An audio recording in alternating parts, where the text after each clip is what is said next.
Hola chicos, ¿cómo les va?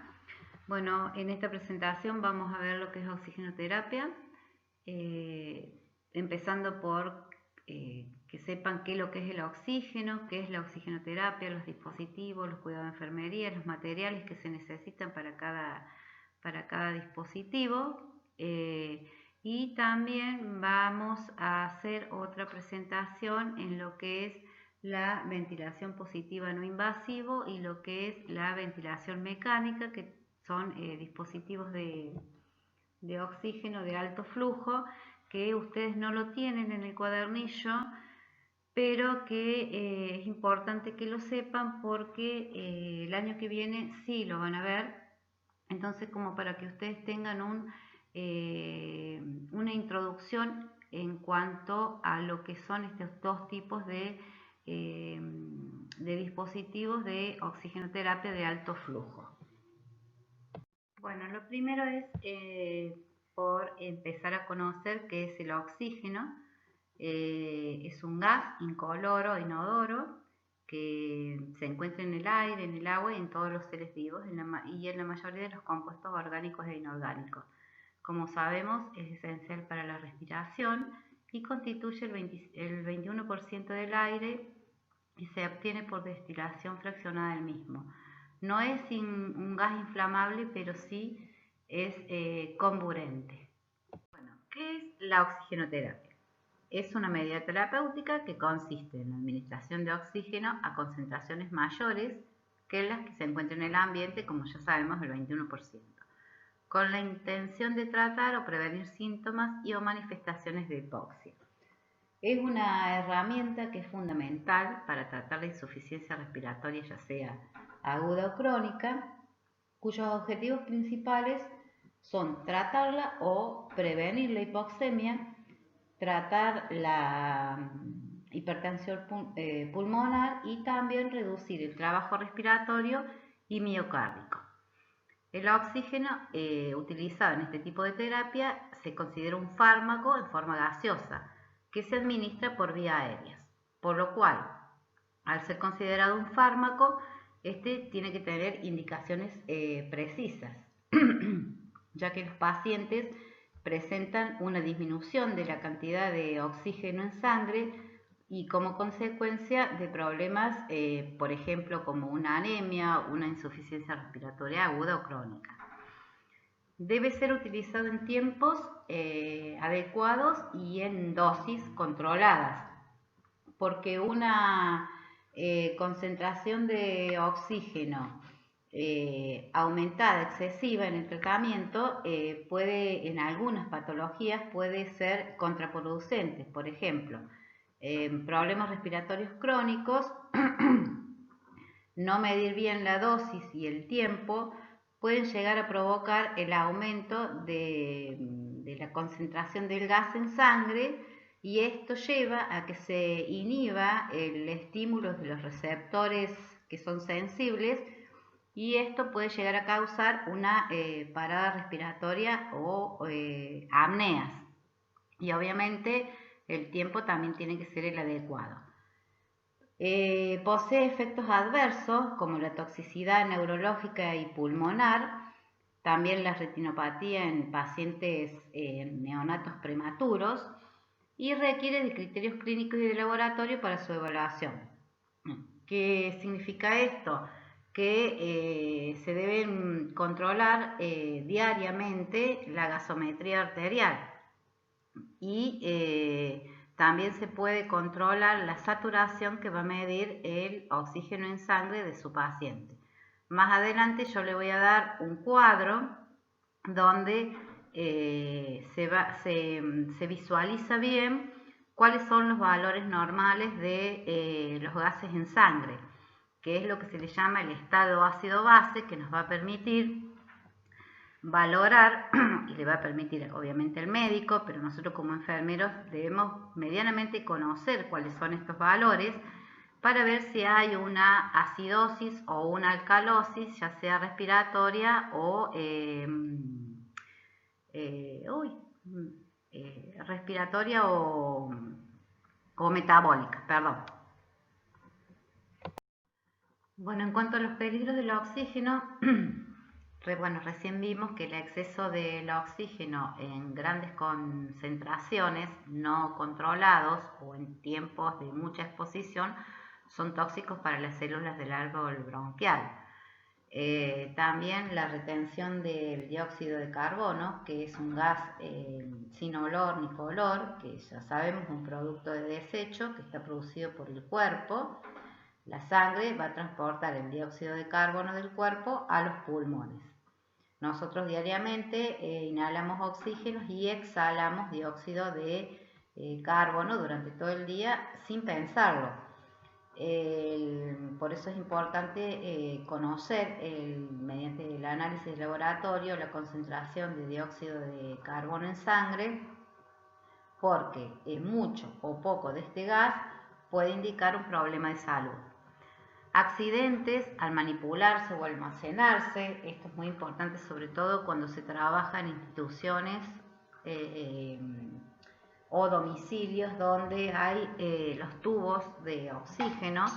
Estos suelen ser bastante pesados, grandes e incómodos y se pueden llegar a caer produciendo accidentes lesionando alguna parte del cuerpo. La sequedad de las mucosas de irritación, como sabemos el oxígeno es un gas seco, por lo tanto cuando se administra en forma de medicamento debe ser humidificado de esta manera y entibiado. La mayoría de las instituciones, por lo menos acá en Río Cuarto, no posee sistemas de calentamiento de este gas, sí de humidificación, ya que no se puede pasar al paciente humidificado y tibio, se lo pasa así humidificado. De esta manera evitamos la resequedad de la mucosa. ¿Qué materiales necesitamos para poder poner en práctica una terapia de oxígeno? Una fuente de suministro de oxígeno que puede ser a través de un panel central, que en la mayoría de las instituciones hay, o un cilindro de presión, como puede haber en los centros periféricos o en domicilios. Un manómetro y un manorreductor, que es el flumíter, que nos va a establecer el flumíter, la cantidad de litros de oxígeno que estamos administrando, y el manómetro regular la presión. El humidificador para poder que este gas sea húmedo, y los dispositivos para administración de oxígeno, que ya lo vamos a ver, que es dispositivo de bajo flujo y de alto flujo. Aquí en esta diapositiva ustedes tienen tres imágenes. La primera, de la izquierda, ven el manómetro, que es el relojito que tiene, que nos va a dar la presión. El frasco de abajo es para ponerle agua destilada estéril, que nos va a permitir humidificar este gas que estamos administrando. Y el flumíter, que es el tubito de arriba, que nos va a poder decir, bueno, nosotros vamos a poder medir a cuántos litros estamos administrando este gas. Después en la figura del medio ven lo que sería un panel central de oxígeno, que al lado está el de aire. Y en el de la derecha distintos cilindros donde pueden ver que también tiene adaptado un manómetro y el frasco para realizar la humidificación. En cuanto a los dispositivos utilizados para oxigenoterapia, tenemos de bajo flujo y de alto flujo. De bajo flujo, las cánulas nasales, que también se las suele llamar bigoteros a narinas, y la máscara con reservorio. Y de alto flujo tenemos las máscaras de Venturi, los halos, que suelen siempre usarse en pediatría, dispositivos de BNI, que es ventilación no invasiva, a presión positiva, y el ventilador mecánico. Ya ahora les vamos a ver más detalladamente a cada uno de ellos. Bueno, vamos a empezar con los sistemas de bajo flujo, que son muy utilizadas, las cánulas nasales, bigoteras o narinas, como comúnmente se las suele llamar. Las cánulas nasales, como ya dijimos, un sistema de administración de oxígeno que va a proveer una FiO2 variable de acuerdo al flujo que inspire el paciente. y la concentración siempre de oxígeno es inferior al 45%. ¿Qué necesitamos cuando vamos a colocarle a un paciente una cánula nasal? Una cánula adecuada al paciente, porque existen cánulas de tamaño que son para neonatos o prematuros, pediátricas y de adultos. ¿Por qué es importante esto? Porque la salida del gas por los orificios de la naricera va a ser con mayor o menor presión, y el flujo va a también depender de el tamaño que nosotros le vamos a dar al paciente, que esto sea una cánula adecuada. Por ejemplo, un niñito de 12 años no le podemos poner una cánula pediátrica si su contextura física es grande, porque el aporte de oxígeno que nosotros le vamos a estar administrando va a ser menor que el realmente requerido cuando le vamos a administrar por una cánula de adulto. Bueno, ¿qué vamos a verificar cuando procedamos a realizar la indicación de colocarle una cánula o una bigotera o una narina al paciente para administrar el oxígeno? La fuente de oxígeno que sea segura, es decir, que funcione la fuente bien, o sea, que salga el gas, que el flumiter funcione, o sea, que no se trabe, porque a veces como tienen una perillita, esta perillita suele falsearse, y al momento que nosotros queremos hacerla girar para poder colocar los litros de oxígeno que están indicados, resulta ser que esto está falseado y no podemos cuantificar bien la cantidad de litros que le vamos a administrar a este paciente. Que la cánula esté permeable, porque a veces hay defectos de fabricación y las cánulas suelen estar en el trayecto de la tubuladura que va colocada a la fuente de oxígeno, suelen tener como algunos acodamientos o aplastamientos, y esto hace que el gas no circule de manera bien definida y con toda su presión hacia los orificios de salida. Y también puede pasar que en los orificios de salida a veces haya pequeños plásticos o pequeños como abultamientos a veces de silicona, que hacen que no permita salir con la adecuada presión el oxígeno hacia el paciente. Y obviamente que la vía aérea esté permeable.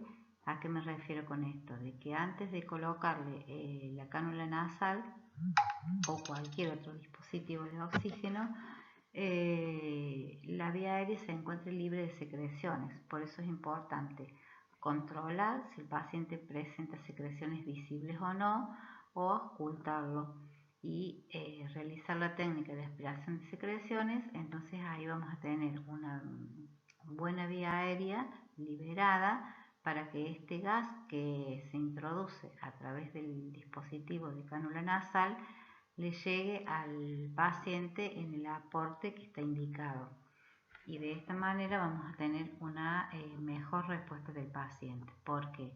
Porque si a veces nosotros no controlamos que la vía aérea esté permeable, que el paciente esté lleno de secreciones, ya sean fluidas o secas, esto va a ser un impedimento para que el oxígeno pase en su totalidad. Entonces, cuando vamos a saturar al paciente, vamos a ver que le pusimos el oxígeno, pero que realmente su saturación no mejoró, o si mejoró fue muy poquito.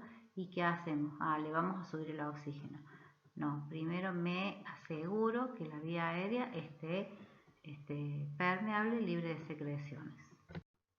Las ventajas de este dispositivo de oxigenoterapia es que el paciente puede hablar, son bien toleradas, son cómodas, permite la observación directa del paciente, ya que vemos la totalidad de su rostro, como así también del resto del cuerpo. Favorece la movilidad del paciente porque es mucho más cómodo y está más libre. permite una buena alimentación al poder usar la vía oral o nasal para alimentarse, ya sea que el paciente degluta o que el paciente esté conectado a una sonda nasogástrica u orogástrica para alimentarse. Facilita la aspiración también de secreciones, facilita lo que es la higiene bucal y nasal, optimiza el vínculo, sobre todo esto se observa más en pediatría, ya que la madre va a poder, si es un bebé, lo va a poder alzar, va a poder estar en contacto directo con su niño y puede usarse también a largo plazo.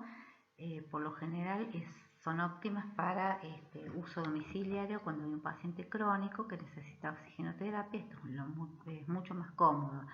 ¿Por qué? Porque el paciente cuando está en su casa va a recibir la oxigenoterapia a través de la cánula nasal por medio de un contenedor de oxígeno que se deposita en el domicilio, pero cuando el paciente quiera salir, a través de una mochila que carga el paciente, puede adaptar o conectar, mejor dicho, lo que es la cánula nasal a esta mochila. Entonces el paciente puede hacer su vida, digamos, sus actividades normales, sus actividades diarias, porque son mucho más cómodas. Este tipo de dispositivo también tiene sus desventajas. Puede producir lesiones en la zona de la nariz y la piel circundante. Si no tenemos el cuidado de humidificar este tipo de oxigenoterapia, va a producir una resequedad en lo que son las mucosas y las puede irritar también, provocando pequeños sangrados. Puede haber desplazamiento del dispositivo. Estos dispositivos tienen atrás como un pequeño anillito que uno ajusta o desajusta a medida que va adaptando este dispositivo que quede de manera fijo ubicado en los orificios nasales y que quede medianamente fijo. Pero a veces cuando el paciente está dormido, que se gira, se rota, esto se suele desplazar quedando la cánula nasal o por arriba de la nariz o por abajo o acostado. Entonces es importante que nosotros estemos valorando constantemente al paciente, porque si tiene la oxigenoterapia es porque lo necesita y le tiene que estar llegando en el tiempo y en los litros adecuados. También en los niños, que se lo suelen tironear, se lo suelen arrancar, o la madre que lo levanta, o el niño que juega en la cama, suelen desplazarse. Por eso a veces en los pacientes pediátricos lo que se suele hacer es poner en ambos pómulos, en ambas mejillas, fijarla o con un pedacito de cinta. Lo mejor es fijarla con los parches hidrocoloides transparentes, los que se usan para las vías, porque producen menos irritación cutánea. Y en cuanto a las fluctuaciones en la FiO2, provoca frecuentes fluctuaciones según la respiración, ya sea del paciente, que es nasal o bucal. Entonces a veces uno cree que le está dando 2 litros o 3 litros de oxígeno y en realidad o le está dando más o le está dando menos de acuerdo a las respiraciones del paciente. En cuanto a los cuidados de enfermería, cuando está un paciente con oxigenoterapia, por lo general los cuidados de enfermería son prácticamente todos muy parecidos en lo que es la oxigenoterapia. Algunos un poco más, un poco menos, se agregan o se quitan cosas, pero son más o menos generales los cuidados. Tenemos que chequear el funcionamiento del sistema, ver que el gas salga de manera adecuada, con la presión adecuada, ya sea del panel central o de un cilindro, revisar las conexiones, controlar el frasco testigo, o sea, el frasco que ponemos con agua destilada para humidificar el oxígeno que le va a ir al paciente. También nos sirve como testigo de que el oxígeno está saliendo, porque cuando nosotros conectamos al paciente, y abrimos el oxígeno, empieza a burbujear porque tiene una varilla en el medio del frasco, en la tapa, en el medio de la tapa, que empieza a burbujear. Entonces también va a ser un testigo de que el oxígeno se le está administrando al paciente. Controlar el flujo, que sea el indicado. Elegir el tamaño de la cánula nasal. Esto a veces creemos que un paciente le va bien la cánula y resulta que o le queda grande o le queda demasiado chico y tratamos de ponérsela igual y esto va a causar algún tipo de lesión en los orificios nasales o en la piel circundante del paciente. Entonces lo ideal es medir la distancia que hay entre los dos piquitos de la narina y compararlo con la distancia que hay entre los dos orificios nasales. Proteger la piel, como ustedes ven en esta figura, este bebé tiene parches hidrocoloides puestos debajo de la narina, en la zona donde apoya, para que no se produzca ningún tipo de lesión, y lo podemos fijar arriba de ese parche hidrocoloide. Valorar constantemente el estado clínico del paciente, la presencia de secreciones, su patrón respiratorio, si su movimiento torácico es simétrico o asimétrico. Controlar obviamente la saturnometría por medio del oxímetro de pulso, o hay a veces cuando hay pacientes que están en una terapia intensiva, están monitorizados y estos monitores controlan lo que es la frecuencia cardíaca, la respiratoria, y también tienen distintos dispositivos, y uno de ellos es los oxímetros, ¿sí? Que van a estar conectados al paciente y se va a registrar en la pantalla del monitor. Valorar la presencia de secreciones y obviamente luego que valoro, que atiendo al paciente, tengo que registrar todo lo que yo estoy observando en este paciente. También es importante que al momento de volcar la información de mi valoración del paciente, anote y registre si hubo fluctuaciones de oxígeno. O sea, si estaba indicado 2 litros y yo de pronto el paciente lo entrego en 3 litros, el porqué de este aumento en el gas administrado. Eso es muy importante que ustedes lo dejen registrado.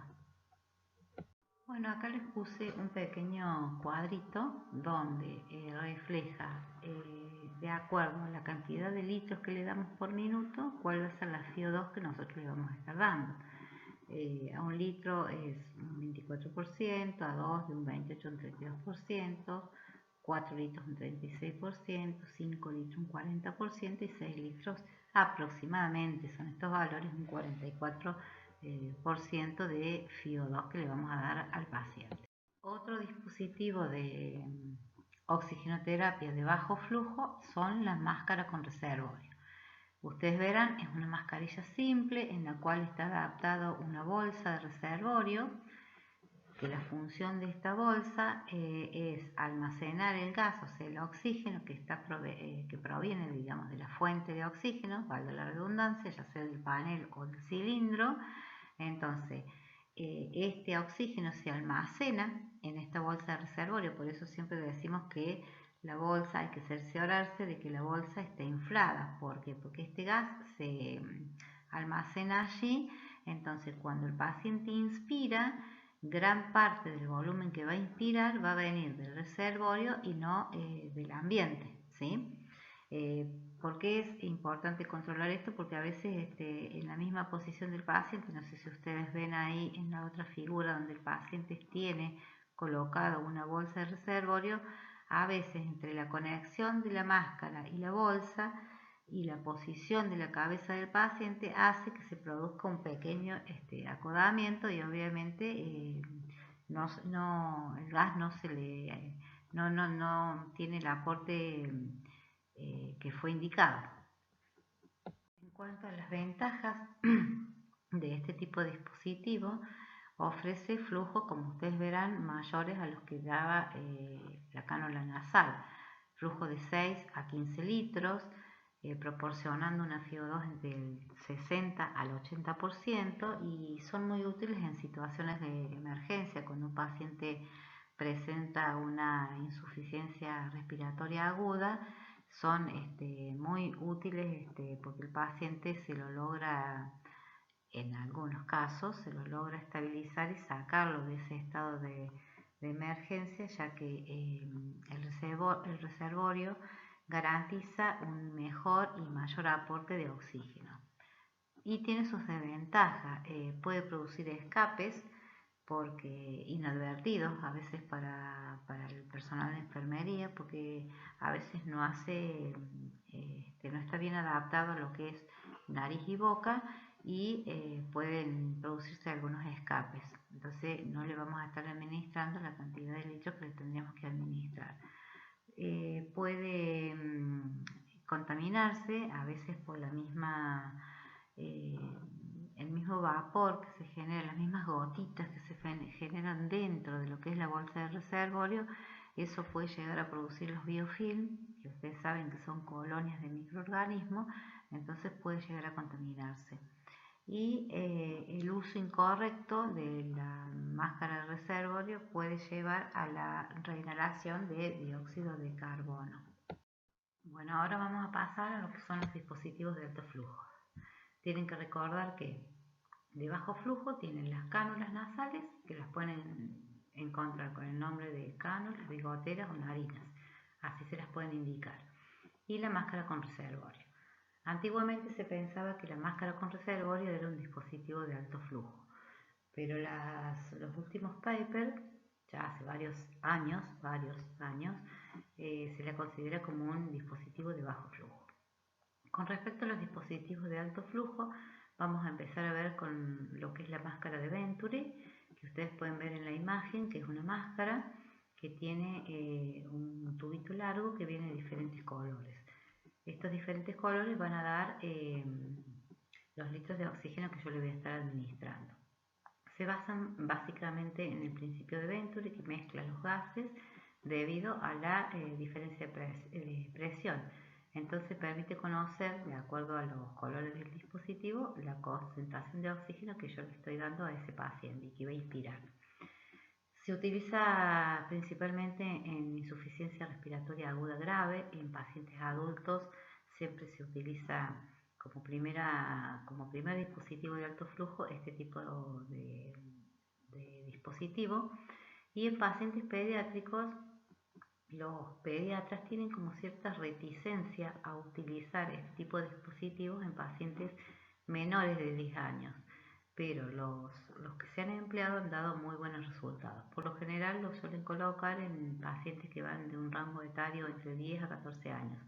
Esto no quiere decir que no se pueda utilizar en pacientes pediátricos de menor edad.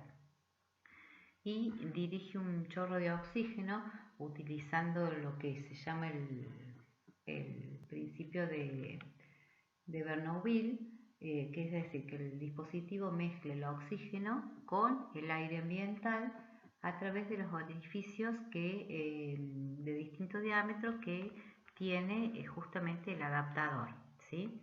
Entonces mezcla el aire ambiental entrando lateralmente en una proporción fija. En cuanto a las ventajas y desventajas, las ventajas podemos citar que tiene un suministro de FiO2 confiable, es útil en pacientes en quienes, por ejemplo, un exceso de oxígeno puede deprimirles el control respiratorio, permite variar la FiO2 del paciente según la necesidad de este paciente que estamos atendiendo, solamente cambiando el dispositivo. O sea, si yo tengo un dispositivo, por decirles, de color celeste y vemos que el paciente no responde, yo lo puedo ir cambiando para darle mayor concentración de oxígeno. Y permite nebulizarlo al paciente sin quitarle el adaptador.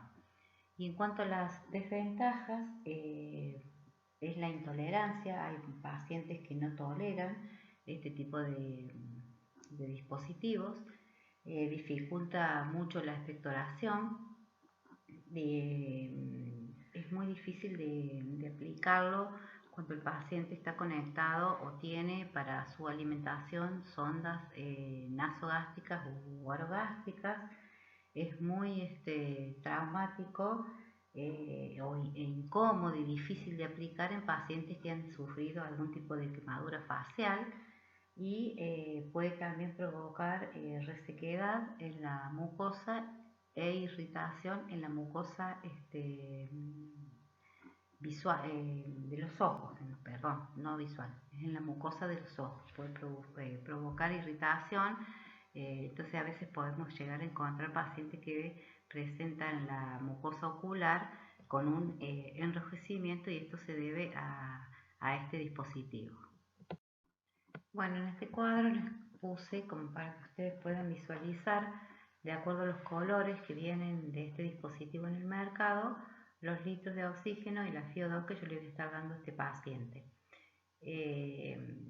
A veces nosotros en el trabajo diario no nos recordamos estos valores de acuerdo a los litros de oxígeno y qué FiO2 le estamos dando, pero no se preocupe porque en cada adaptador de distintos colores viene marcado la FiO2 que le estamos administrando a este paciente. Otro dispositivo de alto flujo son los halos de oxígeno.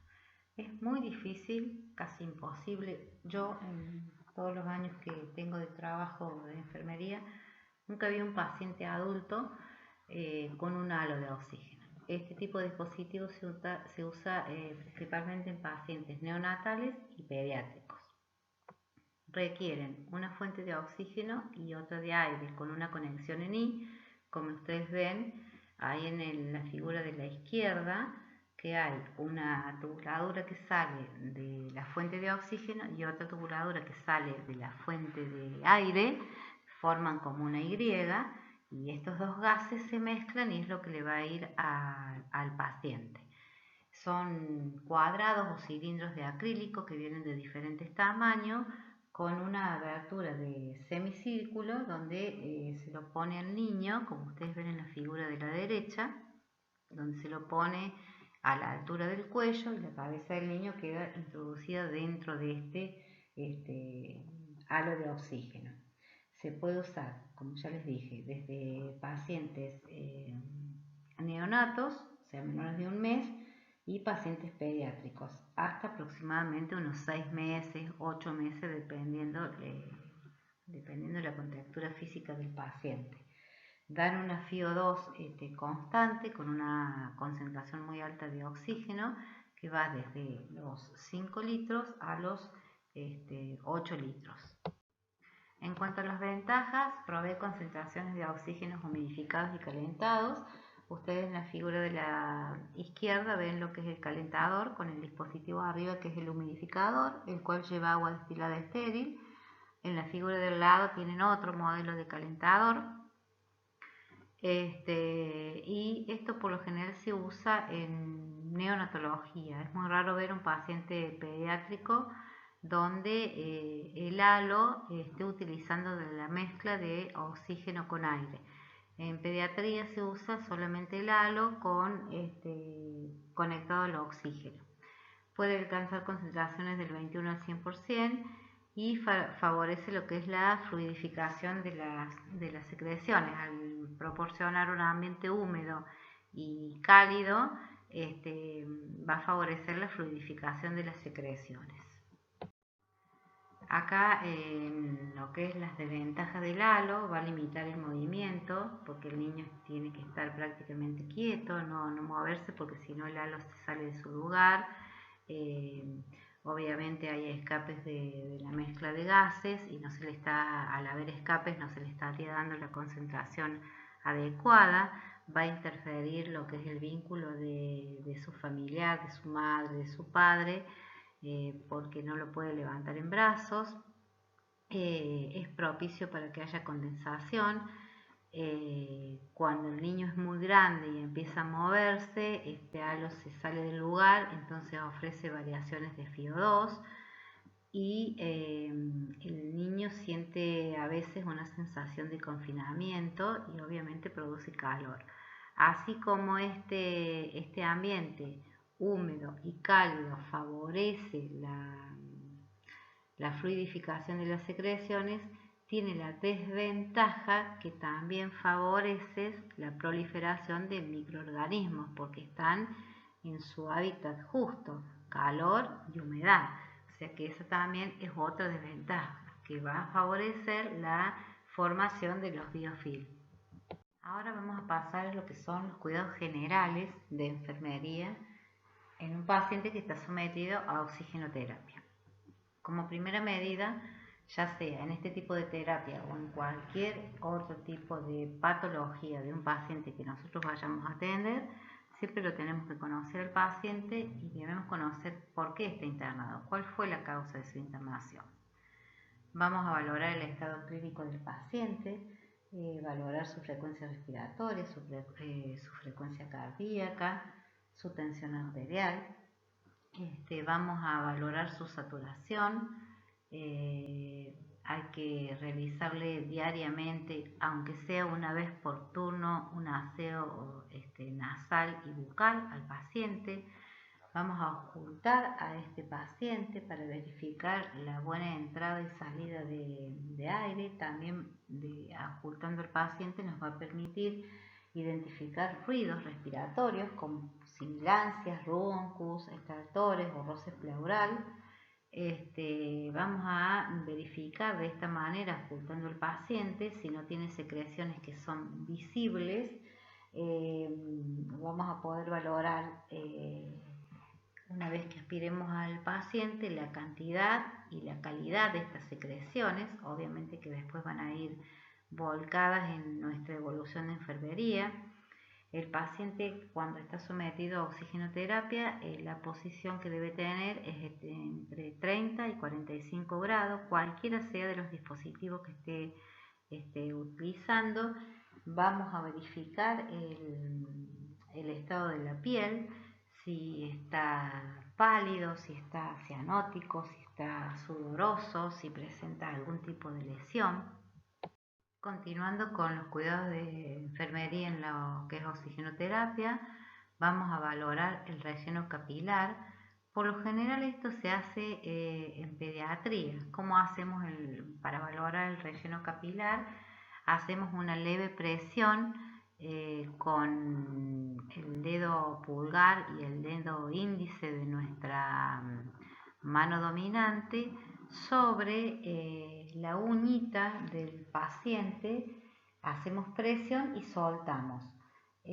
Vamos a notar que la uña se pone blanca y lo que se llama relleno capilar es el regreso de la coloración, digamos, a la uña. Este no debe ser mayor a 2 segundos.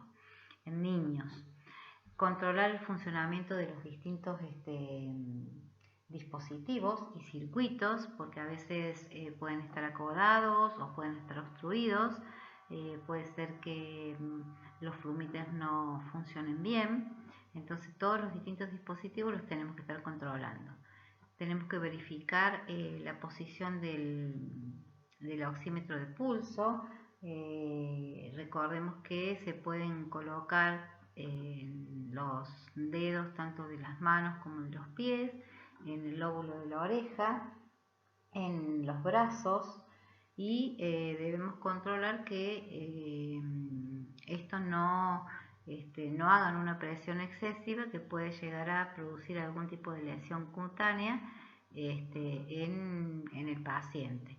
Por eso lo debemos rotar cada 2 horas, es lo aconsejable. Y en niños, este tipo de oxímetro tienen una luz infrarroja que a veces esto produce calor y a veces cuando no se rota puede llegar a producir algún tipo de lesión similar a una quemadura. Controlar la curva de saturometría, ¿qué quiere decir esto? Que cuando el paciente está conectado a un monitor de saturometría, tiene una onda que si el dispositivo está bien conectado, o sea, si el saturómetro está en su lugar, el paciente no se está moviendo o apenas está sensando, tiene que ser una onda uniforme. Si vemos que hay alteraciones en la onda y que la saturación no refleja el estado del paciente al cual nosotros estamos observando, nos tenemos que asegurar de colocar en su posición adecuada a este oxímetro. Obviamente debemos registrar todas las acciones que realizamos con el paciente, tanto en las acciones como también debemos registrar qué tipo de dispositivo tiene puesto, cuál es su FiO2 de oxígeno, y recordar siempre que lo que no se deja registrado obviamente no está realizado.